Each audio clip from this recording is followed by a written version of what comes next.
비서실장님. 네.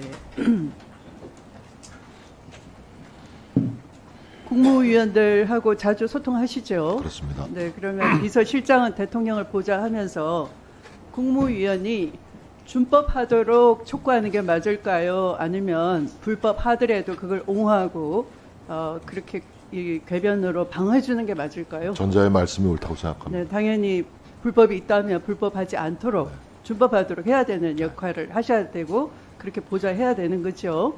네, 그렇게 하고 계십니까? 네, 네. 하고 있습니다. 아까 직전에 동료 의원께서 말씀하시니까 군은 굴명이 생명이다, 상명하복이다 이렇게 말씀하셨어요. 자, 그러면 개정 군사법원법에서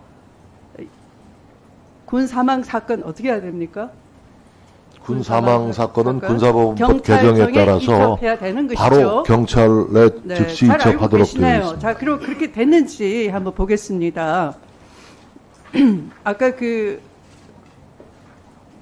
앞서 질의에서 답변하실 때 앞으로 경찰 수사가 10여일 후에 발표될 것이다 이런 취지로 말씀하셨어요. 맞죠? 네.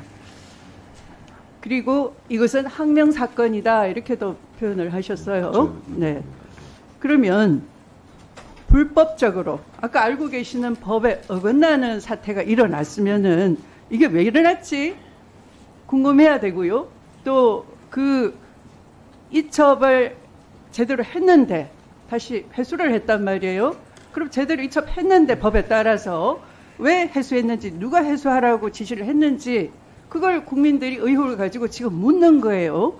그런데 경찰 수사가 바로 그 불법 회수를 당한 경찰이 수사를 한다면 제대로 수사할 수 있습니까? 그것도 이런 많은 의혹에 수사를 제대로 해야 되는데 10여일 후에 수사 결과가 발표되면은 그 수사 결과를 믿을 수 있을까요? 그 수사 가이드라인 아닙니까? 불법 회수라는 말씀에 동의하기 어렵습니다.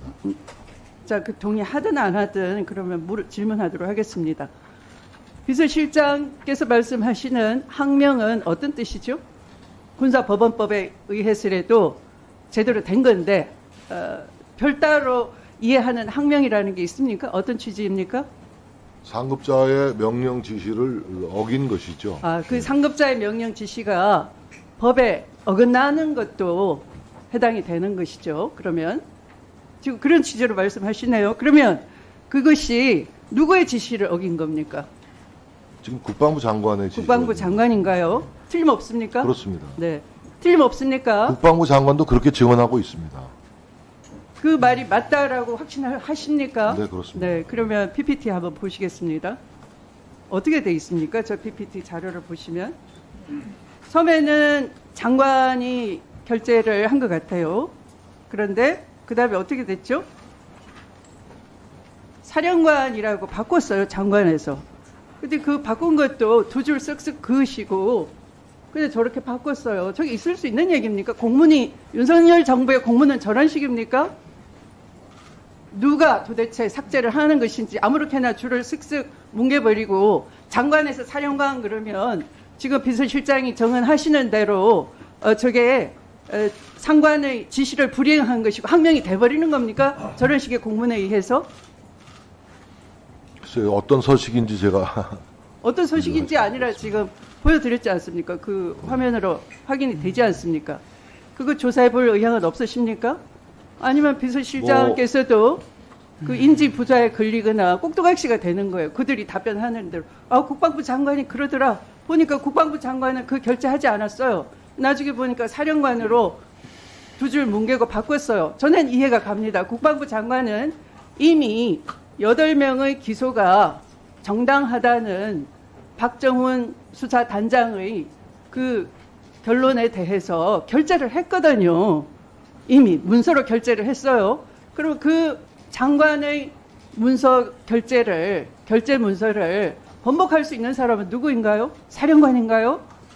아니잖아요. 근데 저 공문은 저렇게 사령관이 두 줄로 뭉갰어요. 사실은 대통령밖에 없어요. 그래서 대통령의 경로가 중요한 겁니다. 대통령만이 아까 헌법 82조 가르쳐 드렸잖아요. 부성찬 위원께서. 뭐라고 돼 있습니까?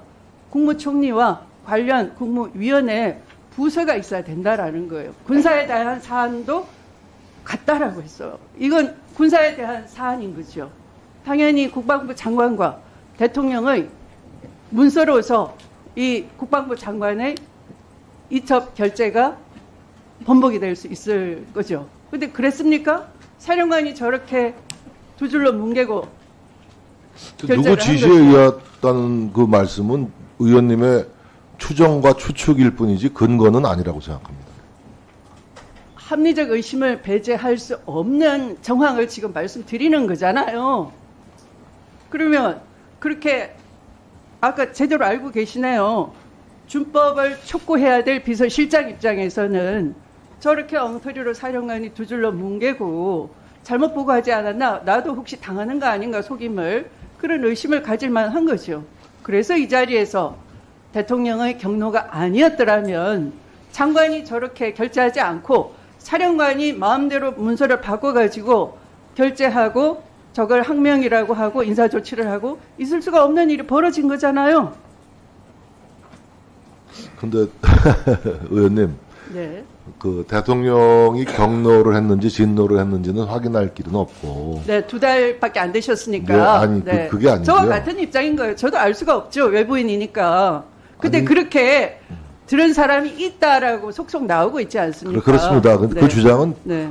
그 박정훈 수사단장 대령의 주장이고, 그 박정훈 수사단장이 박정훈 수사단장의 대령이 들었다고 아니- 하는 사람은 네. 전언을 한 사람이 김계환 해병사령관 아닙니까? 네. 그러나 정작 김계환 해병사령관 본인은 그런 얘기를 한 적이 없다라고 증언하고 있습니다. 네, 얼마든지 번복할 수 있는 거죠. 무서운 글쎄, 세상이니까. 그러니까 누구 네. 말이 옳은지는 지금 우리가 재단하고 평가할 수 없다는 말씀입니다. 재단하고 평가를 그거는 하기 수사 위해서 당국의 수사 결과가 법률적으로 판단할 문제인 것이지 우리가 그건 판단하고 정답을 구할 수 있는 방법은 없습니다.